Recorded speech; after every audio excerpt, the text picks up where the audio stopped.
Let's take a look at Bitcoin over here today. Now, we had a very interesting week today, right? So on June 22nd, you could see here we swept the June 5th low. So we could potentially say that this is our WXY correction and the correction is over. However, if you noticed, we've only rallied by over 10% towards the 70.2% FIB at 107,910. Now, I did say in my last Bitcoin video, if we get a daily close above the 618 at 106,755, the odds become much greater that will head towards 112,000 to 115,000. That's still the case. However, I must remind you that we're still within the range that's been created since May 12th. So until we can get above the 702, get above the 786, we can definitively say that the correction is over, because then we'd be breaking above this lower high structure, right? So we're still making lower highs, and we could be entering into what's called the summer lull.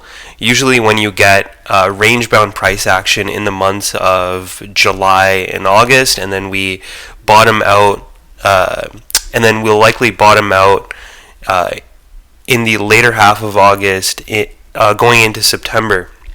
So we may have what's called a summer lull. So I just want to make you guys aware that although we're above the 618 over here, and although we see a 10% rise after sweeping this June 5th low, we are still range bound. Now, taking a look here at the hourly time frame, you could see over here that we have this little Wyckoff distribution range, right? If we start breaking down below 106,755 and then get a few hourly closures below that level, then it's very likely this little range that we have here is distribution, and we're going to come down.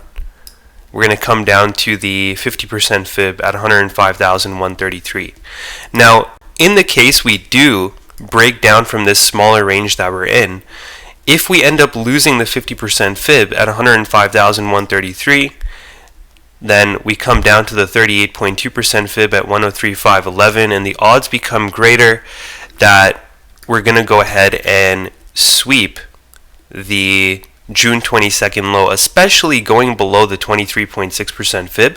That would really solidify a move below this low over here. So just be cognizant of the possibility that we could be entering into a false break, right? Because currently we're still making lower highs, okay? Until we get above the 702 and the 786 at 107,910 and 109,064, then we can say, oh, okay, yeah, this was our WXY correction, right? This was our WXY. Our wave 2 is in, and we're going to go ahead and make our way towards 120,000 to 130,000. But so far, we can see that if Bitcoin breaks down from here, then alts will break down further, because when you take a look at the total altcoin market cap excluding Bitcoin, ETH, and stablecoins versus Bitcoin. So basically, it's total 3 versus Bitcoin, but you exclude the stablecoins. You can see over here that we're still making lower highs and lower lows. Okay, and then when you take out the RSI on the 4-hour time frame, you can see that we have bearish divergence. So we have a slight lower high, right? This is your lower high right here. I'll make it in yellow so you guys can see. And we have a higher high here. Okay, so although we're making a lower high, you have a higher high on the RSI, giving this more room to the downside. So now our interim target is at 0.266. Right over here, I expect the June 22nd lows to get taken out. And basically all this means is that if this trends down, that means that altcoins are bleeding out to Bitcoin. If this starts trending up, that means Bitcoin is bleeding out to altcoins, and we're going to be entering into an alt season. Now, taking a look here at this chart on the high time frame, we could see that we still have a little bit more downside to go. So let me just go back here, and I want to show you guys what exactly I see over here. So I still expect altcoin total 3 ES versus Bitcoin to come down here. You see this level that we used in the past in 2019, 2020. We even used it in 2020, or sorry, in November 2020, before we went on our alt season. Okay, so around this area is where I'd be expecting. You see this red region? I'd be expecting alts to bleed out just a little bit more to Bitcoin before we can have that alt season yet. However, Bitcoin is still outperforming alts, right? We're continuing to make lower highs and lower lows. Okay, so it's not alt season yet until we can break above this level at 0.30, and then we'd be making a higher high. So now, taking a look here, let's go back to BTC, and yeah, this is the range that we have here. We're going to be tracking this range very closely. Just remember that we are range bound. The market is going sideways. Okay, although we had this 10% rise, it doesn't necessarily mean that we're going in for the run. Okay, but until we get above this 702 and the 786, then we would be breaking the lower high structure. Okay, now taking a look towards Ethereum, we can take a look at, or actually we'll take a look at the Bitcoin CME futures here. So this is Bitcoin CME futures, and you can see here on the 10-minute time frame, you see how we filled this gap over here? This was the gap that was formed on June 16th to June 17th. We gapped down, and then all we did over here was fill that gap. So all eyes on Bitcoin CME futures. If we get above the 23.6% fib at 109,080, then we'd be breaking this lower high structure. Okay? All I did to find these fibs was take a fib from this low over here on June 23rd up to this high on May 22nd. Okay, so all we did was come up to the 23.6% fib. But until we get above it, like once we get above it, then we can say definitively, okay, yeah, we're going to go for the breakout towards 112. However, we're still making lower highs. Now, something interesting that I wanted to point out is when we take a look at Circle, right? This is the company of USDC, and I found it very interesting that they decided to IPO on June 5th. Like, the stock started to trade on June 5th, and you can see that you have to think they did that strategically, right? Why would they start trading over here, right? You have to ask yourself that. And you could see that Coinbase also did the same thing. We ended up topping out when Coinbase started trading. So maybe these crypto stocks are giving us a little bit of an indicator of what's to come. When you take a fib from this high over here, right over here, down to this low, you can see that we came up to the 4.236 and 4.618 extension. We came up to it. We formed a bearish shooting star, and then we broke down from that level. We actually closed down by over 15% right over here. So up here, if Circle gets back up here,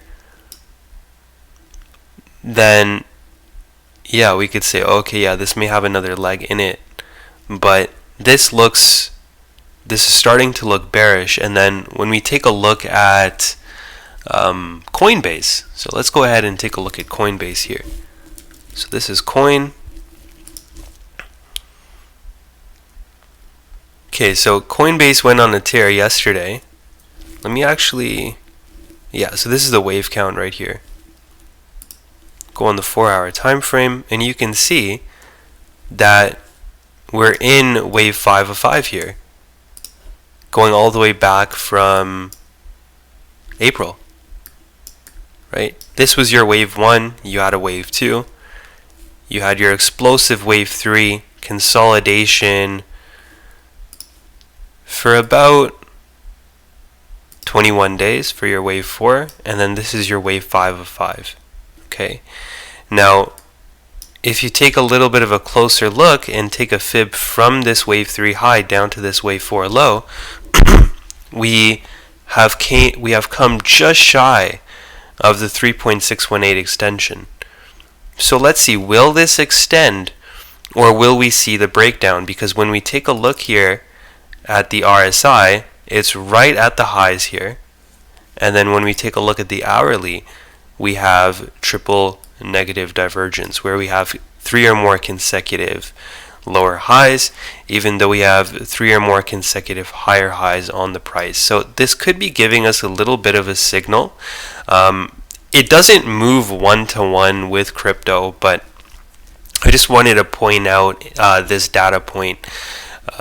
We could be entering into a summer lull where price goes range bound, but for now, all eyes on this small time frame range.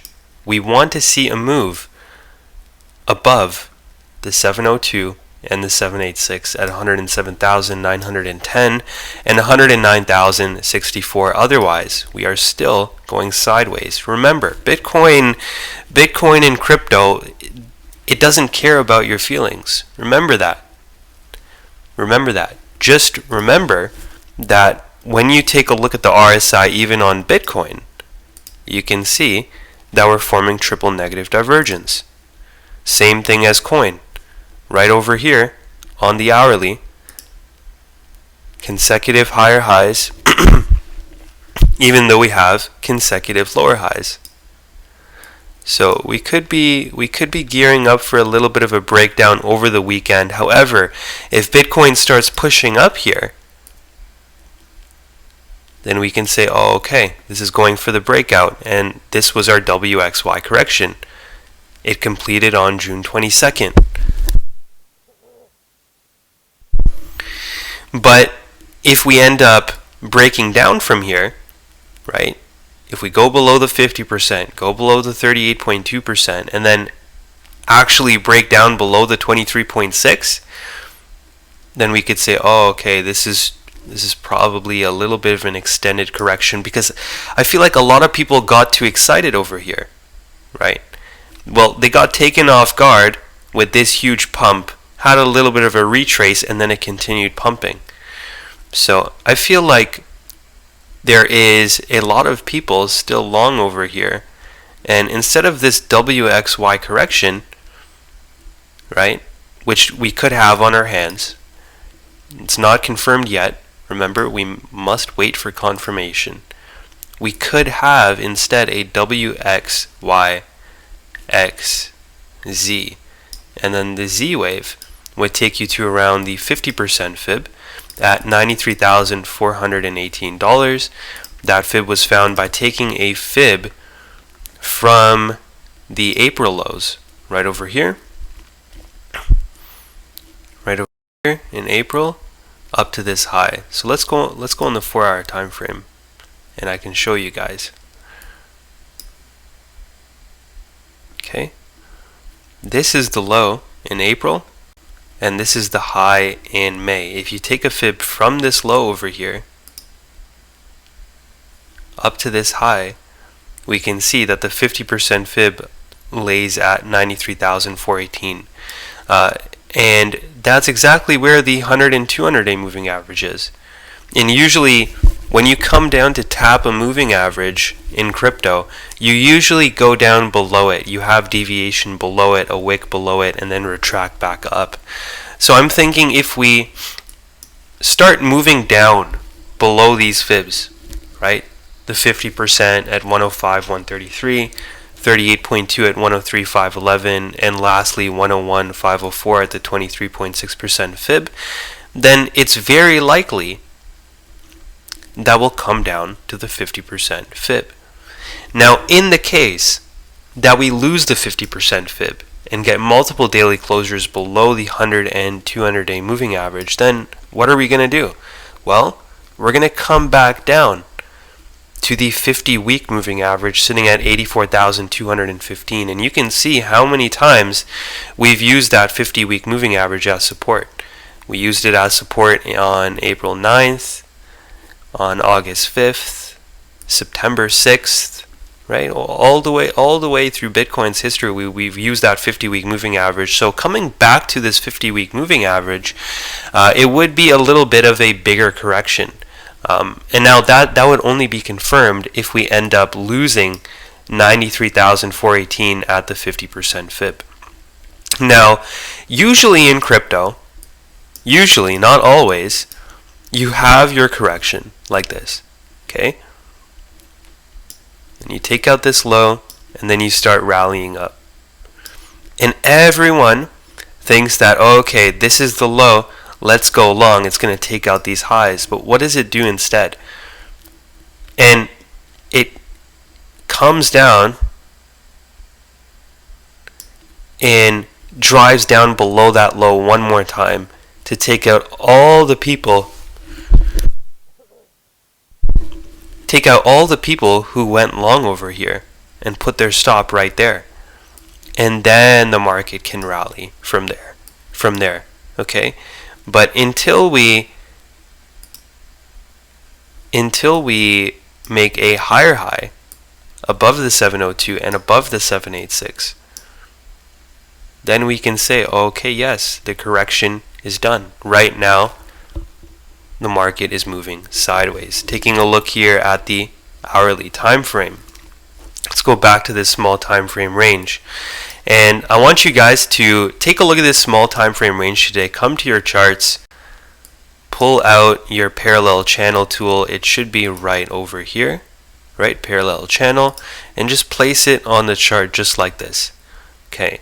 Now, this does look like local distribution at the highs. Now, the reason I say that is because look how many times we tried to break out of this range, but we failed, right? Tried to break out of it here, we got knocked down. Tried to break out of it here, get knocked down. Over here, knocked down. Over here, knocked down. Every single time we try to break out of this range. So, will we get a couple hourly closures below 106,755, which would confirm this distribution structure at the local highs? Or will we drive up to the 702 at 107,910 and head towards 109,000? We'll see how it plays out. But so far, like I said, the market is moving sideways. We don't have a definitive trend on our hands yet, okay? So, taking a look at this and putting it all together, we can see that although Bitcoin rallied by over 10%, we can't fully say that, yeah, we're going to go for the breakout. I know I did say that if we did get a daily closure above the 618, the odds increase that we head towards the range highs at 112 to 115,000. But we must be cautious at the same time. Taking a look here at, I'm going to come back here to Total 3 ES versus Bitcoin. And you have all of these talks on social media saying that we're in alt season. Show me the alt season on this chart. There's no alt season because we've been trending down against Bitcoin. We've consistently been making lower highs and lower lows when you compare the altcoin market cap towards Bitcoin. Now, usually people just type in Total 3 versus Bitcoin. Don't do that. What you should look at is Total 3 ES versus Bitcoin. So this excludes stable coins, so there's less noise on the chart. Okay. Now, until this chart does this, if this chart does that, and takes out this high, then we're making a higher high. And we could say, oh, okay, maybe we have alt season on our hands, right? Maybe we have something bigger than what we're expecting. But for now, we're still trending down. Okay, we need to reclaim these 4-hour EMAs. We're currently below all of these 4-hour EMAs along with the daily EMAs. Actually, just 5 days ago, this was 1, 2, 3, just 5 days ago, altcoins made a new cycle low against Bitcoin. Okay, so we must break above this high, confirm a higher low, higher high structure, because so far this is Bitcoin's market. Okay, we're not heading into alt season yet. Now, all eyes on Bitcoin today. We'll see how it plays out. I want to remind you that the Russell 2000 is above the 200-day moving average. We actually tried to break above it over here on June 24th, came down towards the 21 hourly EMA, and then rallied back above it. So let's see, will we get a consistent move? Will we can get a strong move above the 200-day and for it to be consistent and stay above it? Or will it break down? Let's see. NASDAQ made a new high right over here. We can see that NASDAQ made a new high. Let me just pull that chart up. Okay, NASDAQ made a new all-time high. It has rallied into the 238.2% fib when you take a fib from this high down to this low. So we are getting a little bit overheated, but NASDAQ is still bullish. Russell 2000 is also bullish. It is back above the 200-day moving average. I want to see how the Russell 2000 trades today. Will we retract back under the 200, or will we continue trading above the 200-day and have a continued move to the upside? Okay, but so far, taking a look at everything, we're not quite there when it comes to alt season. Okay, once we start making a higher high and a higher low on total 3 ES versus Bitcoin, then we can consider alt season.